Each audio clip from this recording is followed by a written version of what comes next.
I'm just going to be talking a little bit about my faith and how Young Life has played the biggest role in that possible. So I grew up being taught Christianity primarily by my grandmother, my dad's mom. VBS every summer, church every Sunday with my dad and my stepmom at the time.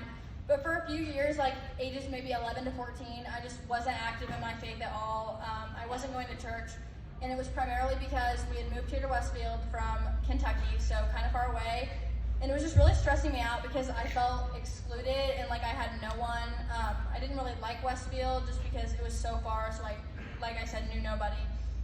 But the few friends that I did have went to this thing called Wildlife, and I was interested in Wildlife the last half of my 6th grade year, but I still didn't want to join because I felt intimidated and I felt like I wouldn't be welcomed by some of the people that went.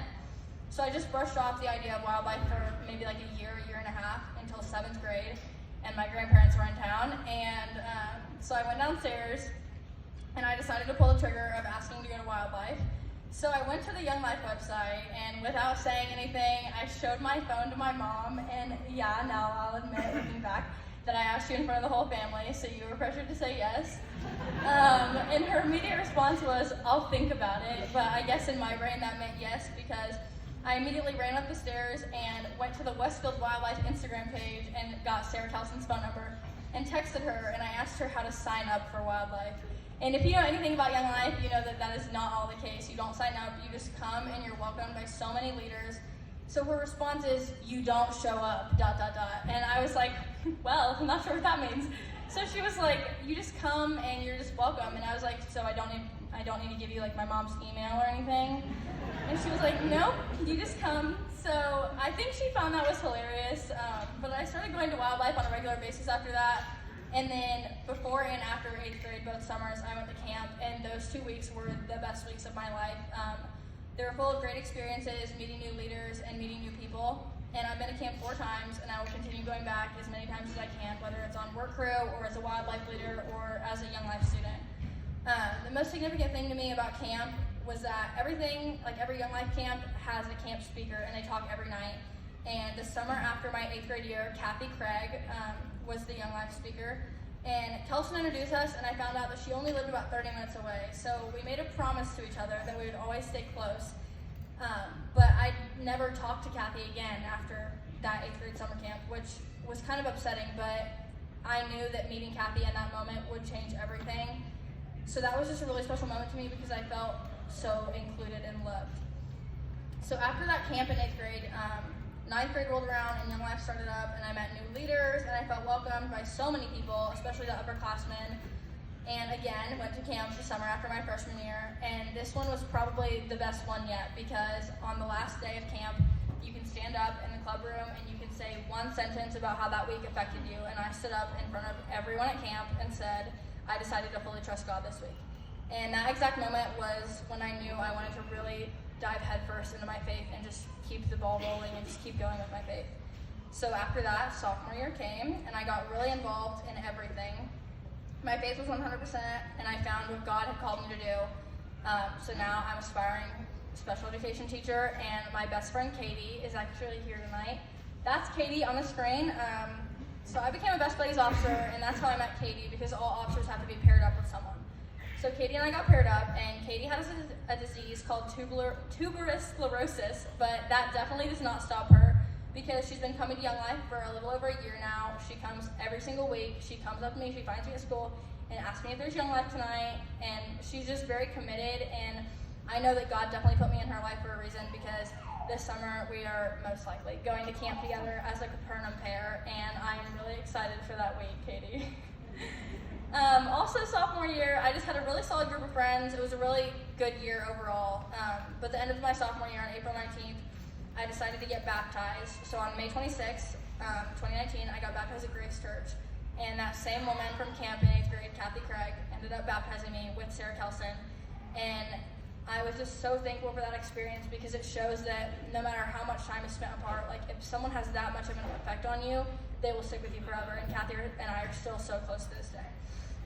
So my baptism meant a lot because it was a public proclamation to live my life for Jesus Christ, and it was definitely the best decision of my life. And as cliche as it sounds, ever since then, I've had the mentality of what would Jesus do, and that's just led me to be a better person overall. So after that summer, I went to camp again, but my junior year, so far I've been really steady with my faith, and I thought sophomore year was the best year of high school, but I was definitely wrong because right now I'm in the best spot I've ever been, especially with my faith. I'm leading Wildlife, which is an amazing experience because I get to teach middle schoolers all about God's unconditional love for them.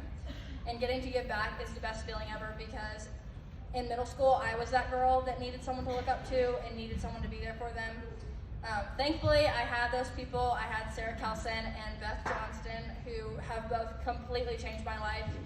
Those are a couple pictures of me and Sarah at camp and at the Paint War, but I know that still to this day, even after meeting them in 6th grade, I could go to Kelson and Beth with literally anything. They're two of the most influential people in my life, and I hope one day, or I am right now, can be that good of a leader to my Wildlife girls. So that kind of wraps up my walk of faith, but now I have a quick story that I would like to share, but it's kind of all over the place, so please bear with me. So like Corbin said, we met when I was in 8th grade, I think, and I was at my friend's house. And we had gone to every Wildlife event together, me and my friend. And it just so happens that her older siblings did Young Life. So they were hosting an event that night, and it was the Amazing Race all around their neighborhood. And Kelson was like, you might as well come because you're going to be a freshman next year, so you can get a taste of what Young Life is like. And I was like, okay, that's perfect. So this is on April 26, 2016, and we're going around, we're doing the Amazing Race. It's a blast, we're having a blast. And we go back to the backyard when we get back, and these two people walk up to us who I had no idea were Young Life leaders. And they introduce themselves, and I'm like, oh, what grade are you guys in? And Corbin goes, I'm 26. So little did I know that conversation would change everything. Corbin and I didn't talk again until a year and a half later when I got into high school and started going to Young Life. And when we had met at Young Life, I think we had both remembered that we had actually met before. But we really started getting close my freshman year, and even closer my sophomore year, from Starbucks trips to car rides. Corbin took me to literally everything where I got my license, and that just was the reason we got so close, because we were always together.